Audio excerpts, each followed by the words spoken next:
countries have to develop climate change strategies, and their development programs should be twinned towards low carbon emission, which means climate change has to be mainstreamed in all sectoral programs, actions, so that emission can be reduced and also carbon capture can be maximized. We still have to do a lot in terms of having these resources protected in the right way and also making them serve society, community through the generation of biodiversity-related income, livelihood sources, income sources for local communities as well as for contributing to the national economy. I hope this will be a judicious mechanism whereby countries like ours can have the opportunity, less bureaucratic and less demanding with strings and what have you. They are in one room discussing the global issue. So what have we done so far? And where do we go from here? And what should we do? I think, as I have read it from the outcome of the first day negotiation discussion, I think this pledge for finance has already been agreed. The countries have already agreed to put aside about 100 billion USD for addressing climate change impact. Particularly, the loss and damage agreement has already been reached before, but what was missing is availability of finance.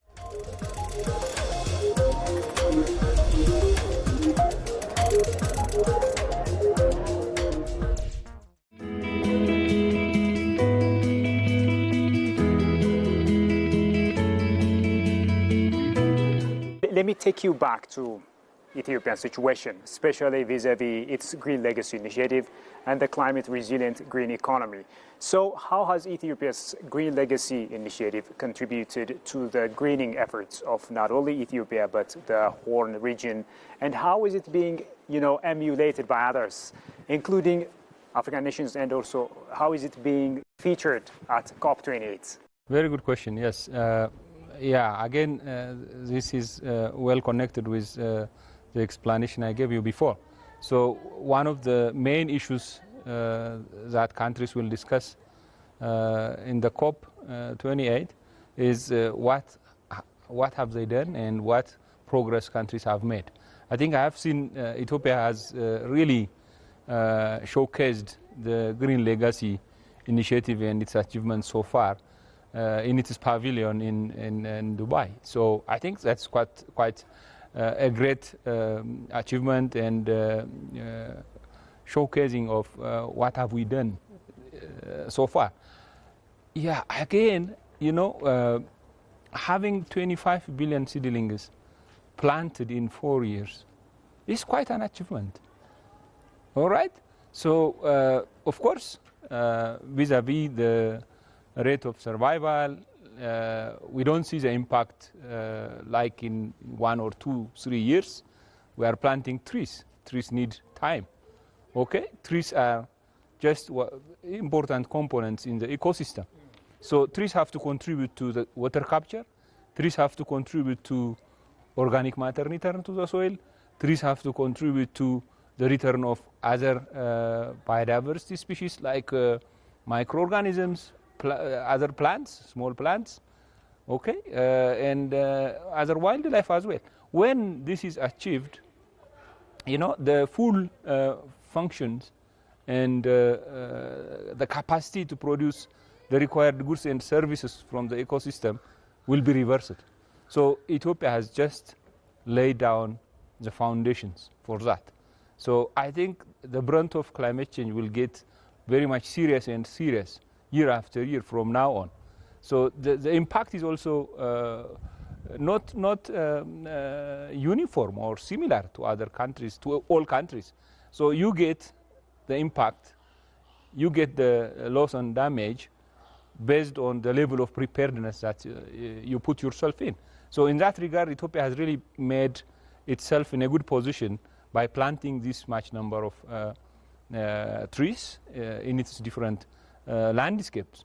So the impact that we will see after 5 or 10 years will reveal how that contributes to the capacity of the adaptive capacity of the nation as a whole in terms of food production, self-sufficiency, in terms of protecting nature itself. So yes, taking this as an example by other African countries, I think again the numbers themselves say it all. 25 billion trees, you know, countries have to be really surprised and have to raise their eyebrows. Whoa, where am I? Kenya has learned a lesson, I think, from us. So they have started also this annual tree planting program in millions, not in billions yet. So same with other neighboring countries. Same with other, even I have seen countries as far as away from the African continent mentioning the example of the Ethiopia taking this bold decision to plant this much number of trees every year. So that is quite an example for us to share. Coming back to the climate resilient green growth strategy, the green economy development strategy, the CRG, as you know, this has been already under implementation since the last 1 or 2 decades. Okay, so our development programs are already designed in such a way that we cannot ignore anymore climate change. So we have prepared sectoral strategies, adaptation strategies. Agriculture sector has adaptation strategies, the water sector has adaptation strategy, the livestock sector has adaptation strategy. So I think compared to other nations, I can say we have really made very significant progress in that regard. Take the example of also RED. Okay, that's another dimension that we can mention of the CRG. RED has already made a big progress, particularly in one region, and is generating significant amount of funds already from the carbon market.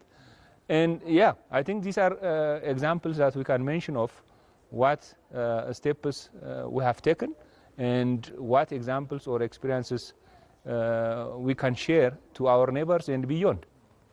Therefore, at COP28, Ethiopia's showcasing of the Green Legacy Initiative and its achievements, I think it's a well-designed and a well-thought-out strategy to share what we have done, the experience, and how was it possible for us to achieve this?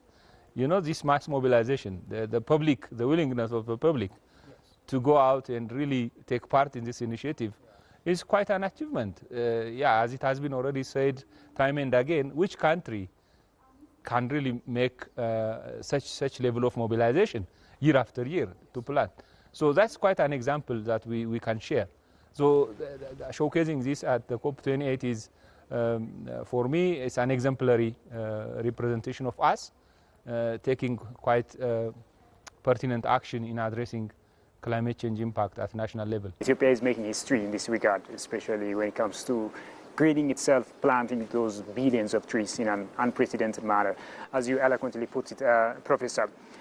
Also, let's talk about Africa and the issues of climate change. As you know, Africa has been bearing the brunt of climate change for so many years, and the majority of the issue comes from developed nations, of course, but Africa is being affected as a result of that. So how can COP28 try to create a balance between these two issues, or dichotomies, if you will? Well, again, the COPs are forums, platforms whereby countries make negotiations.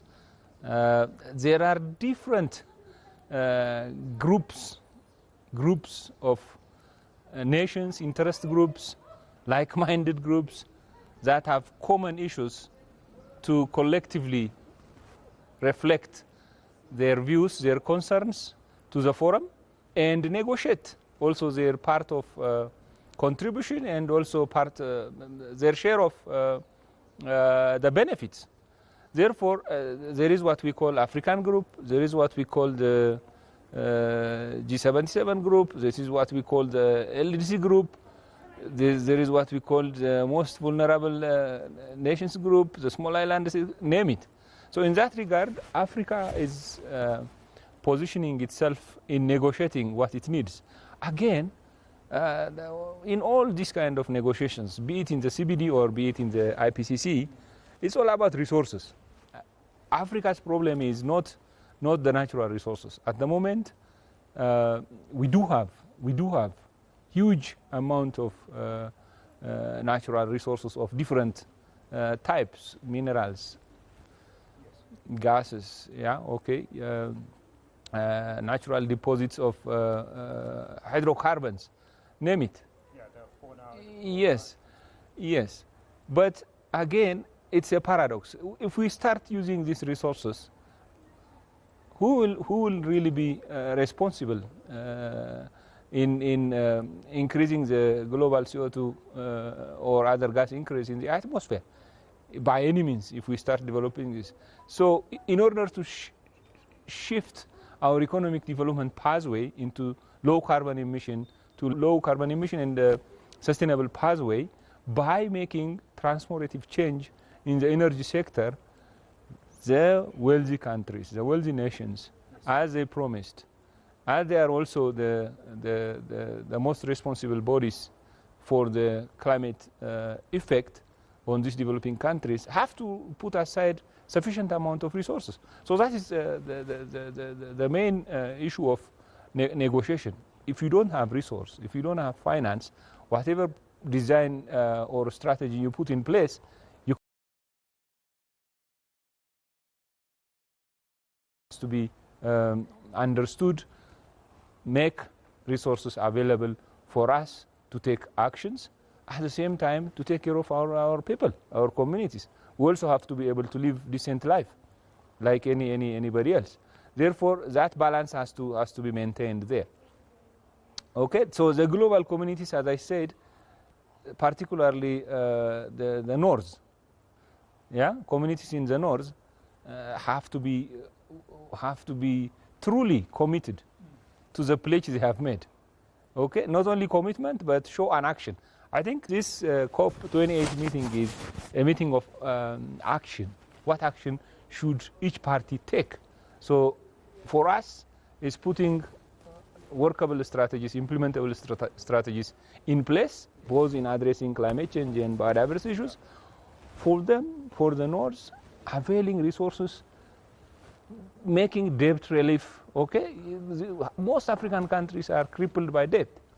So how are you going to put resources for this purpose while you are servicing those debts? So there has to be some level of compromise and understanding as global communities if we have to make change at the global level, or if we have to curb these two curves collectively together. Professor Mekuria Argaw, thank you so much for your brilliant ideas and for making the time to talk to us. Thank you, Shparrao. It's a pleasure for me to come and speak to you on this topic. I'm very humbled to be here. Thank you so much. Well, dear viewers, with that, we come to the end of today's program. Thank you so much for having been with us so far, and till I see you next time with yet another program, it's a bye-bye from me, Shparrao. Take care and stay safe.